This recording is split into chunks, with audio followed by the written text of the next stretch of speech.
আসসালামু আলাইকুম বন্ধুরা, আশা করি আপনারা সবাই ভালো আছেন। নতুন আরেকটা ভিডিওতে আপনাদের সবাইকে স্বাগত জানাচ্ছি। আপনারা যারা সৌদি আরবে বর্তমানে অবস্থান করতেছেন, আপনাদের পাসপোর্ট নেওয়ার অত্যন্ত গুরুত্বপূর্ণ একটা সময় এখন চলে এসেছে। সৌদি আরবে যারা অবস্থান করতেছেন, যে সকল প্রবাসীরাই পাসপোর্ট নিতে চাচ্ছেন, তাদের জন্য সুসংবাদ হচ্ছে এখন কিন্তু পাসপোর্টের কার্যক্রম একেবারেই পুরোদমে শুরু হয়ে গেছে। আপনারা বাংলাদেশ দূতাবাস অথবা জেদ্দা কনসুলার টিমের মাধ্যমে পাসপোর্টটা করে নিতে পারবেন। আর এই পাসপোর্ট করে নেওয়ার জন্য অনেক ধরনের বাধ্যবাধকতা রয়েছে। আপনারা এমআরপি পাসপোর্ট থেকে পাসপোর্টে কিভাবে কনভার্ট হতে পারেন এবং কিভাবে আপনারা পাসপোর্টটা নিতে পারেন সেই বিষয়টা রয়েছে। এবং আপনারা অবশ্যই এই পাসপোর্ট করতে গেলে এনআইডি কার্ড প্রয়োজন হবে কি না সেই বিষয়টাও কিন্তু তারা একেবারে ক্লিয়ার করে বলেছে যে এনআইডি কার্ড প্রবাসীরা, যেহেতু ম্যাক্সিমাম প্রবাসীরাই এনআইডি কার্ড পায়নি, কারণ তারা দেশে যাওয়ার অতটা সুযোগও থাকে না, এনআইডি করার অতটা সুযোগও থাকে না। যাদের এনআইডি রয়েছে এবং পাসপোর্টের সাথে মানে এমআরপি থেকে আপনার এনআইডিটা হুবহু মিল রয়েছে, তারা কিন্তু এই সুযোগটা পাবেন। আপনাদের জন্য কোনো ধরনের ঝামেলা নেই। তবে যাদের এনআইডি কার্ড নেই, তারা কিভাবে আবেদনগুলো করতে পারবেন?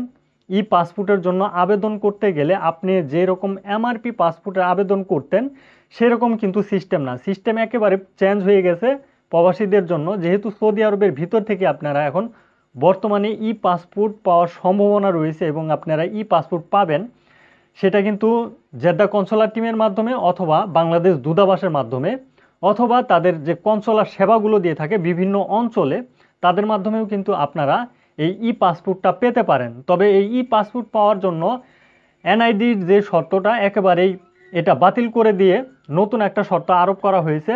সেটা হচ্ছে আপনার পাসপোর্ট করতে গেলে কি কি ধরনের ডকুমেন্টগুলো লাগে সে বিষয়টা আমি আপনাদেরকে বলি।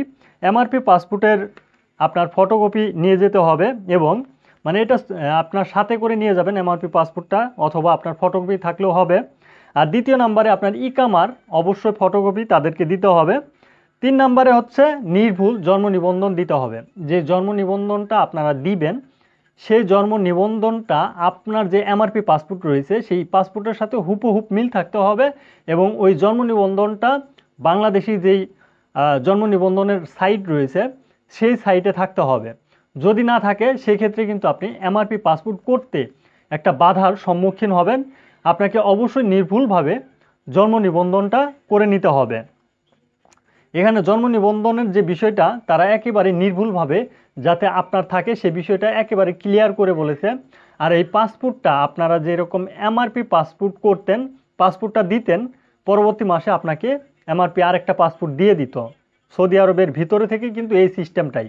মানে মোট কথা হচ্ছে যে আপনার যে এমআরপি পাসপোর্ট, এই এমআরপি পাসপোর্টটা যখন আপনি বাংলাদেশ দূতাবাস, জেদ্দা কনসুলার টিম এবং আপনারা যে কনসুলার সেবাগুলোর মাধ্যমে এমআরপি পাসপোর্ট থেকে আবার আরেকটা এমআরপি পাসপোর্ট নিতেন, যেই সুবিধাগুলো ছিল, এই পাসপোর্ট করার ক্ষেত্রে কিন্তু ওই ধরনের সুবিধাগুলো নেই। তার একমাত্র কারণ হচ্ছে আপনাকে অবশ্যই অনলাইনে আবেদন করতে হবে।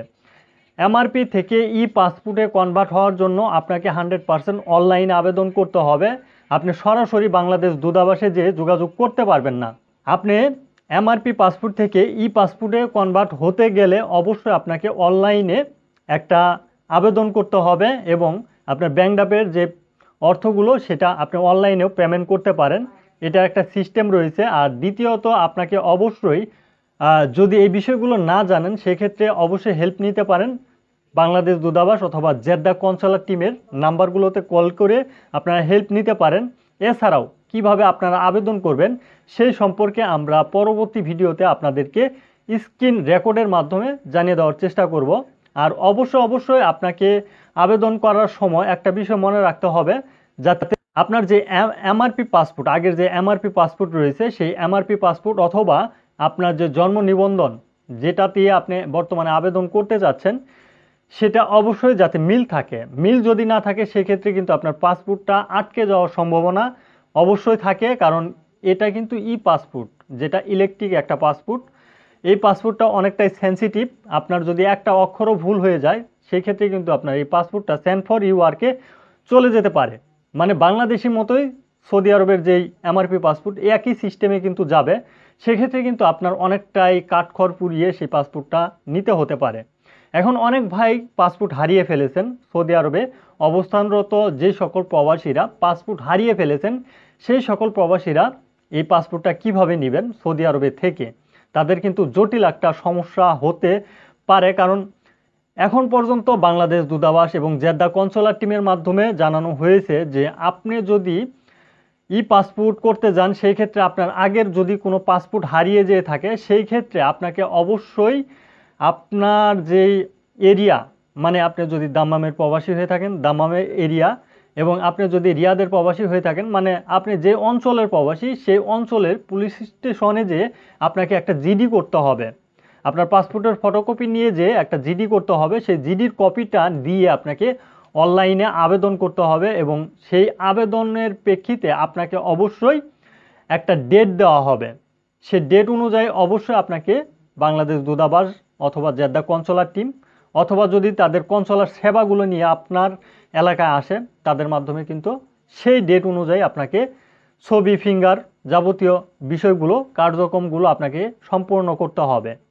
আপনি পাসপোর্টের আবেদন করার পর কিন্তু আপনাকে অবশ্যই একটা ডেট দেওয়া হবে, এবং আপনিও ডেট সিলেক্ট করে নিতে পারবেন যখন আপনার সময় হবে।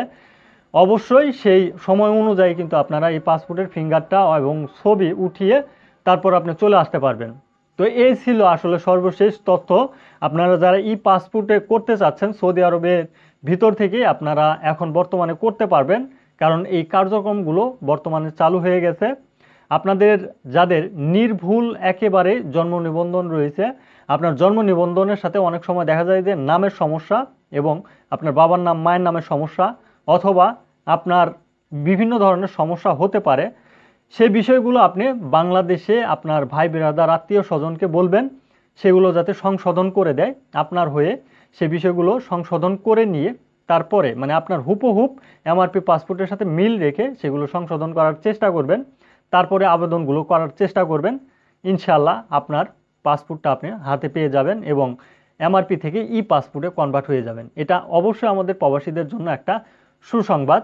আপনাদের যাদের এই পাসপোর্ট করার ইচ্ছা, এখন আপনারা পূরণ করতে পারবেন ইচ্ছাটা। কারণ এমআরপি থেকে ই পাসপোর্টে কনভার্ট হতে গেলে আপনি আপনার এই পাসপোর্টের মেয়াদ কিন্তু 10 বছর পাচ্ছেন। এটা অবশ্যই একটা ভালো দিক। আজকের ভিডিওটি এ পর্যন্তই। ভিডিওটি অবশ্যই শেয়ার করে দিবেন। অনেক প্রবাসী এই বিষয়গুলো জানে না, তাদেরকে জানিয়ে দেওয়ার জন্য ভিডিওটি অবশ্যই শেয়ার করে দিবেন। ধন্যবাদ সবাইকে। সালামু আলাইকুম।